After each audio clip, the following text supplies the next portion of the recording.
It's UDP therapy here today, and I have Blast Off Rocket with me, and we are going through, hi John, some new stretches that I just learned about. And so I do want to preface this video by saying these are brand new to me. I am still learning how to do them myself because I just found these the other day, and I loved the idea of them so much that, bear with me, Rocket, I couldn't get enough of it. It was perfect. And so I want to say I am still learning how to do this. However, if you enjoy reading, I think it's around not even 40 pages, and you know, you can, if you want to, you can just skim through the actual exercises, but I read through the whole thing, and it's free. You just have to put your email in and they'll email it to you. It's a little PDF file, and it's from, I'm going to try to remember to put the link below. If I do not put the link in the description, come at me, because I want to make sure I credit this person.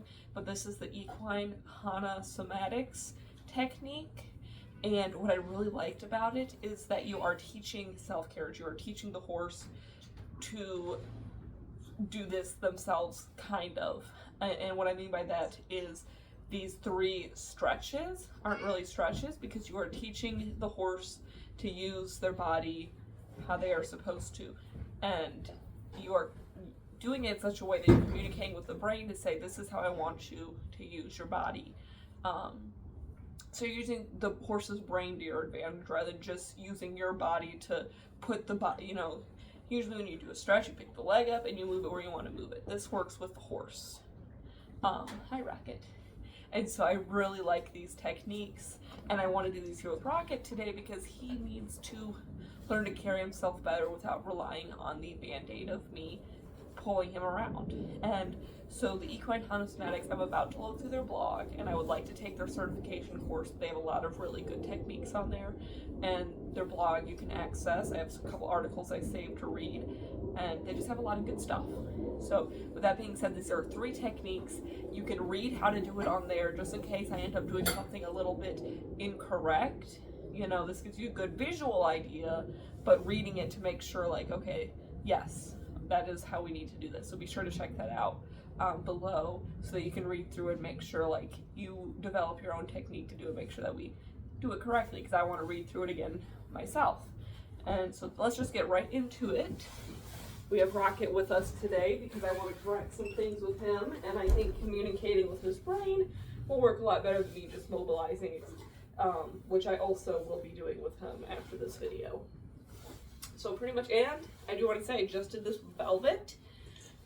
Amazing release through her pectoral muscles after I did the leg stretches, and I got a huge release when I did the back one. The back one I'm still a little bit figuring out. The back one is a little bit tricky, but I did get a big release out of it. I mean, a big release, and I was shocked because you don't think with how little you're doing, you don't think you'll get that big of a release. All right, so the first step is you need to pick up the leg, but you don't want to just grab the tendons or grab the chestnut and lift it up like you would if you were to pick out the foot. You don't want to just grab it and rip it up. You want to get them to pick it up on their own because you're communicating with the brain. So I do slide my hand down personally. So I slid my hand up. I'm not putting any pressure. I'm just sliding down and asking them to pick up the foot. Now, if they refuse, you put a little bit of pressure. Now I've lifted it up. Now you have the foot up. You want to hold it for 2 to 3 seconds, because this is not the stretch itself. We want to now lower it back down as slow as we can. And if they put it down fast, that's fine. Let them do it, because we're teaching them to put it down slowly, and this releases many of the muscles in this area. We're going to do it again. We're going to try to make him not put it down so fast. We want him to put it down slowly as we mobilize those muscles. One thing to keep in mind, if he does not put his weight down, if he has his leg a little bit bent, push him over, get the weight on that leg because you want the leg to completely straighten. You don't want him to set it down like this. You want it to be straight. So we're gonna do it again. We're gonna ask him to lift it up. This is not the important part. Hold it for 2 to 3 seconds and slowly lower it, communicating with the brain. That was a lot better. One thing to note, we do not want to use treats for this because that uses a different part of the brain. We want, you know, you can pet them. I've been petting them, you know, but we want them to do on their own, and the reward be the release itself, not the food that they get for it. All right, the other thing I want to point out is don't put the leg up as high as you can. Where they feel comfortable putting it, hold the leg there for 2 to 3 seconds. The reason we do that is because if you put it where they physically can't put it, now you're not working with the brain, now you're just holding and you're pushing it out of place. You want them to be relaxed in this whole thing and put it down on their own, if that makes sense. So put it where they feel comfortable putting it. Don't push it past its limit. Where they feel comfortable holding that leg, even if it's not much, you know, you may only get it up. You may only get it up this high, but don't go past what they can handle, because we're trying to work with them, and over time they'll get more and more flexible where they can pick it up higher and higher and higher. I noticed this with Belvin, especially. She's, you know, 25 going on 26 years old this year, so she has a harder time getting that flexibility to really lift her back feet up.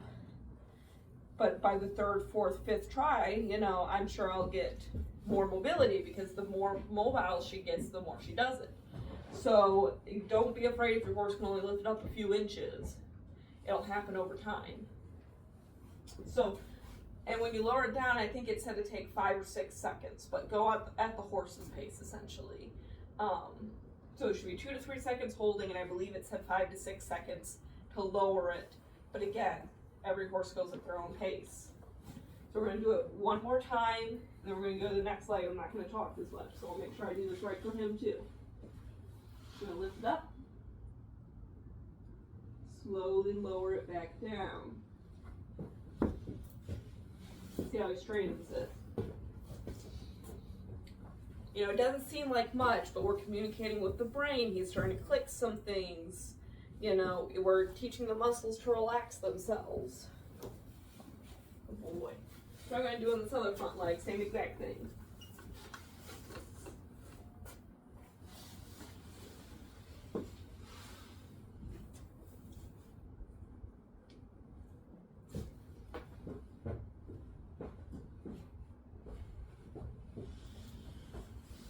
First thing I noticed is he wanted to fight me a little bit. He wanted to bring it farther back, and I just let him do it, and then he put it back where he wanted it. So that's something I want to watch for.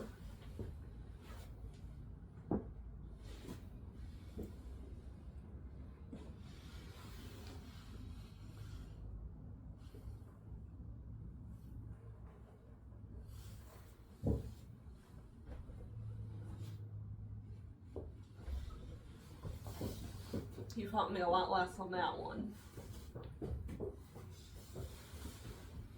There we go.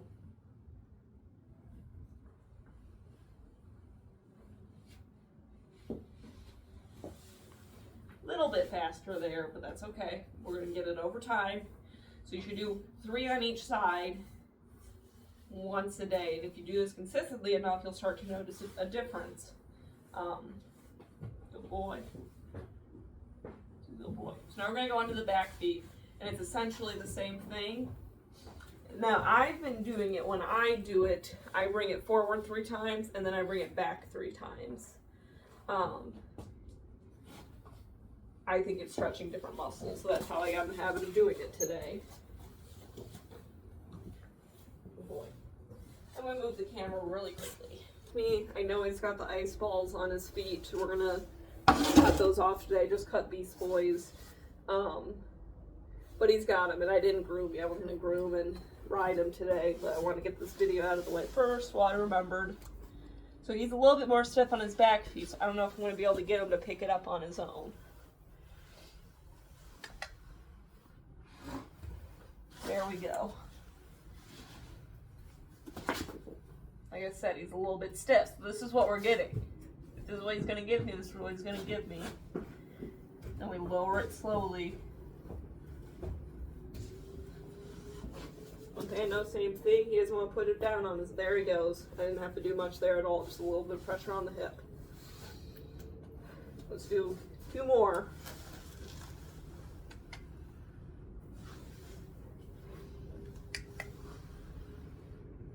I push him in a little bit, because I know his hip's a little bit stiff. This is all he wants to give me, so that's all we're going to get. I'm not going to push it. I could reef it up. I know I could, because I can get up higher for farrier work. But what he gives me is what he gives me, and if that's as high as he wants to lift it.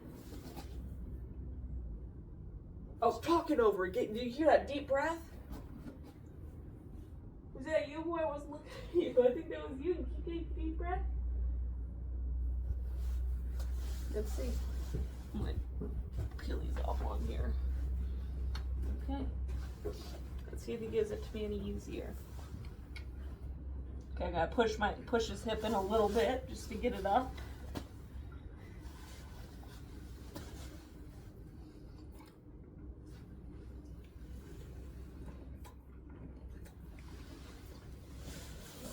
There he goes, and he put it down all the way straight on his own that time.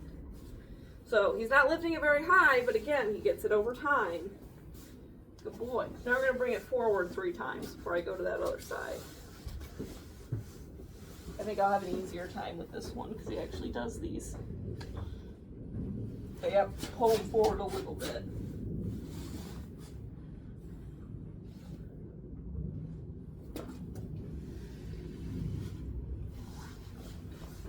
That's a lot easier for him. I didn't even have to. I put my hand on his hip, I didn't put any pressure, and he got straight down. Okay.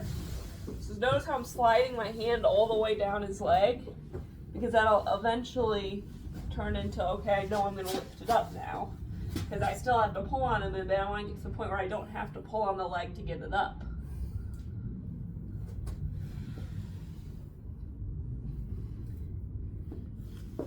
See, there we go.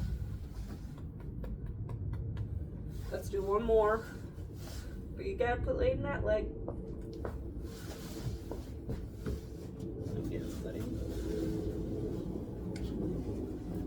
Still gotta put pressure on his stomach there.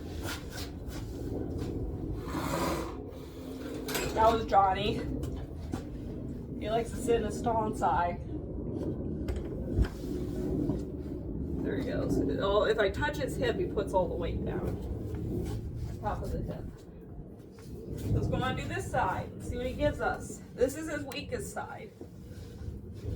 I don't want to do it just by me touching his hip.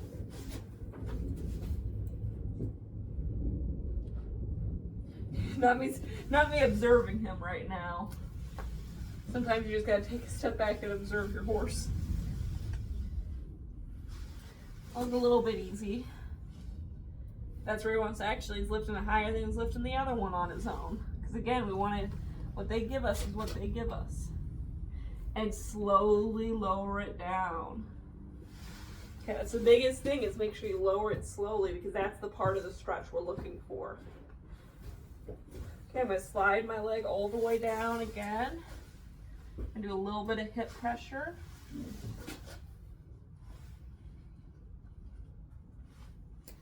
Okay, that's what he's able to give us.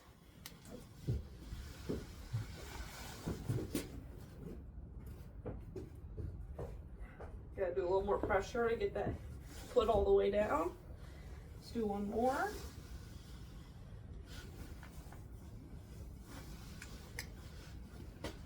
Push in. Velvet had a little bit easier time with these stretches. She actually really connected to them. But she was kind of my test horse before I take a video. Put your weight down. Good boy. That wasn't too bad. So now we're going to slide down again. We're going to bring it forward. Put a little bit of pressure on the stomach, but not much.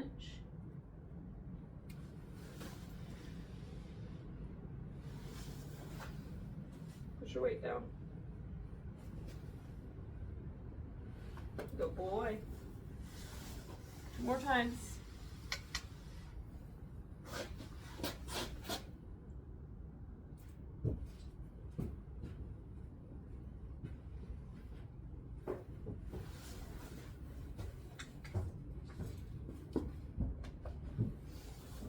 one more.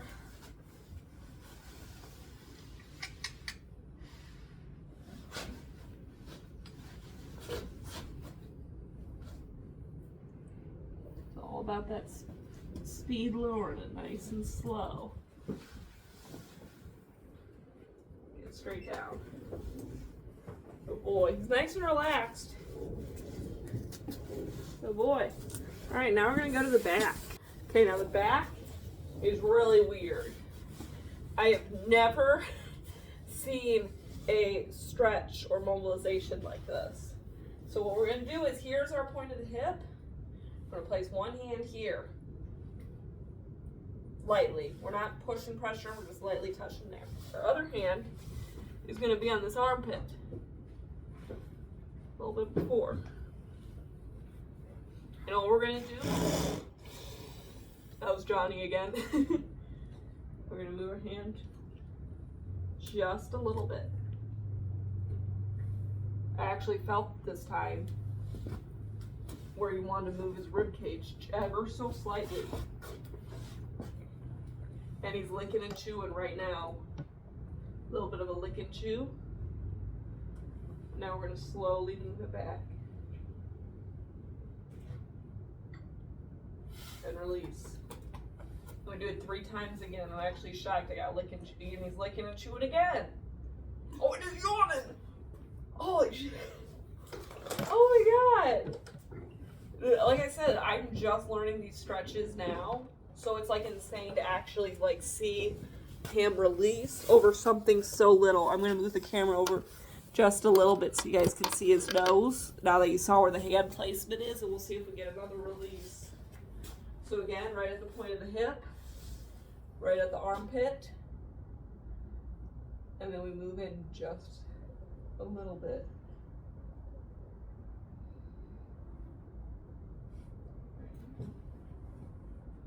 I didn't feel it as much this time because again, I'm learning my technique. I gotta make sure my hands are in the right points. And we're gonna move back slowly. Good boy. Just take a step back. Reset. Boy. Alright. Trying to make sure my hands are in the right spot because that's the important part. Move it ever so slightly. A little bit of movement. Kind of went to move his head towards me, but now he's distracted. This is where he gets distracted. I'm gonna move it back. And I'll do it one more time because he was distracted there. Back up.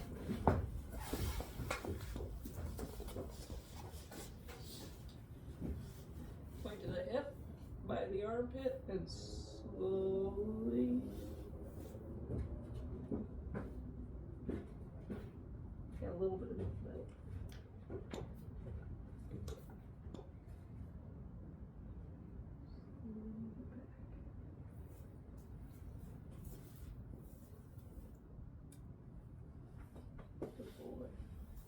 Not a lot out of that one, but he's nice and relaxed. We'll move to the other side now. Let's see what we get out of this side. Again, same hand placement. Ever so slightly.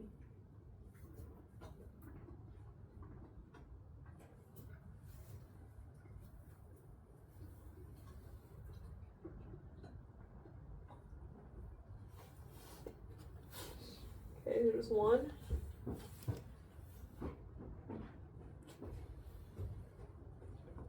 Felt it. That was Johnny again.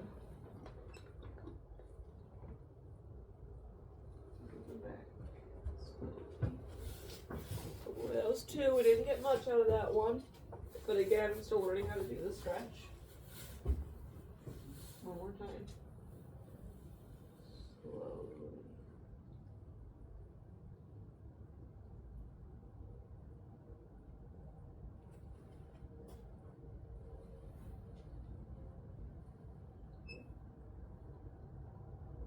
Good boy.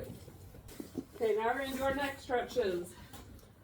Usually I get a treat, right? You guys see in my other videos I get a treat. For this technique, we don't use a treat.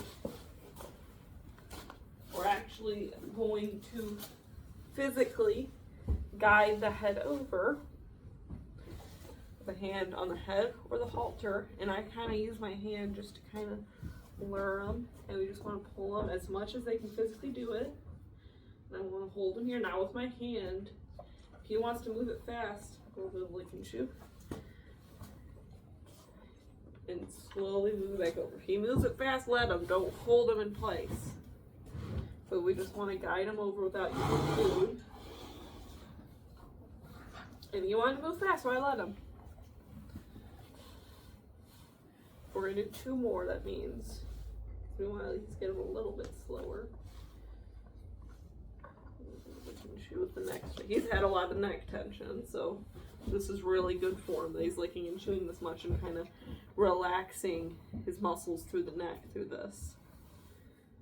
This is the biggest release I've gotten out of a neck stretch. Come on back over here. Come on. We're going to pull him just a little bit. Very lightly. I know, there's no food. There's no food to motivate you. Come on. Yeah, you gotta do it. At least one more time. That's as much as he's gonna give us. That's as much as he's gonna give us. Let's step him forward. There he goes. Now we got his attention a little bit more. Come on. I know. There you go. There's where we can get it. So now slowly bring it back before he backs up. Good boy. There we go. Okay, these neck stretches are going to be good releases. Good boy. Give him a second to relax. Like I said, we've been working a lot on his neck because it's been a little bit more sore in the neck. So we're getting good releases. We're doing the same thing this way. Grab his halter just a little bit, but try to let the hand guide him so we're not pulling. We get nice lateral flexation. This side's a little bit better, but you want to move it back fast, and I let him. Bring him back. But our goal is to get him to move it back. You want to adjust his posture, but that's okay. We're going to do it. We still got to do it 3 times. Step up a little bit. 1 step. Continue back up. Okay. Grab his attention. I'm going to pull on a little bit because he's not. Okay.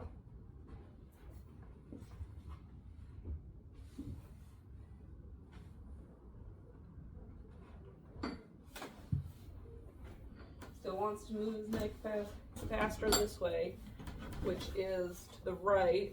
So he might be a little bit more stiff this way, which is good that we start on the other side, is easier side, and then work our way to the more difficult. So you can see Brachy's falls is a little bit overbuilt on him. He's got to get off his shoulders and onto his neck. So we're going to release the neck before we ride him pretty much.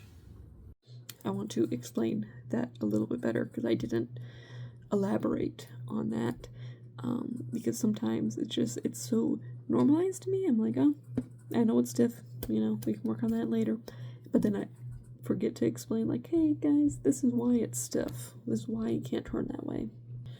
And so essentially, when they're moving, if you want the neck to turn this way, so we've got our neck turning this way, this side of the neck, the muscles need to expand, and then this side of the neck, where the head is turning, those need to contract together so the muscle is shortening so that they can turn their head this way, and this side it's expanding so they can get over this way. This side's going to be contracting so they can see, and then this side's going to expand so they can get over, if that makes sense. And so when the muscle is tight, go back a step. If the muscle gets an alert from the brain, okay, something goes on, it gets a sense through the nerves there, oh my gosh, something's wrong. It could have been concussion, could have been compensation from somewhere else to avoid using it, etc., etc. It could be numerous things. It'll get a signal to the brain. Brain communicates back, tightened to protect the joint, to protect bone, protect the muscle itself. And so it shortens.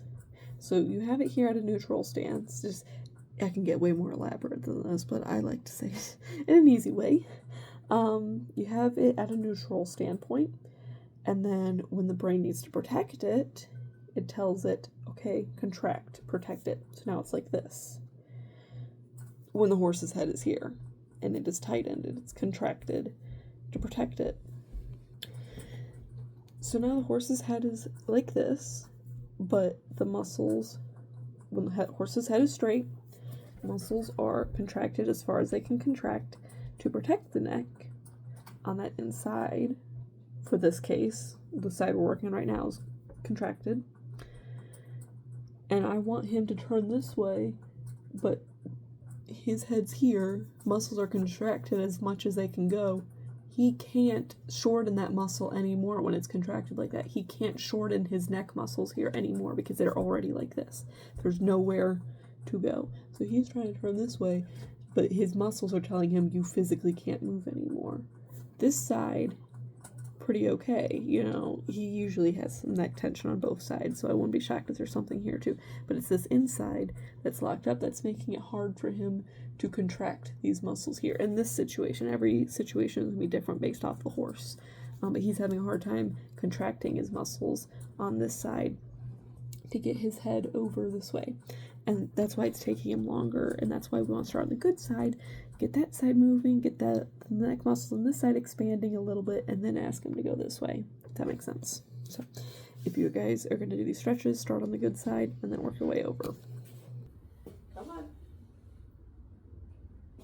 A little bit. A little more control without pulling on him.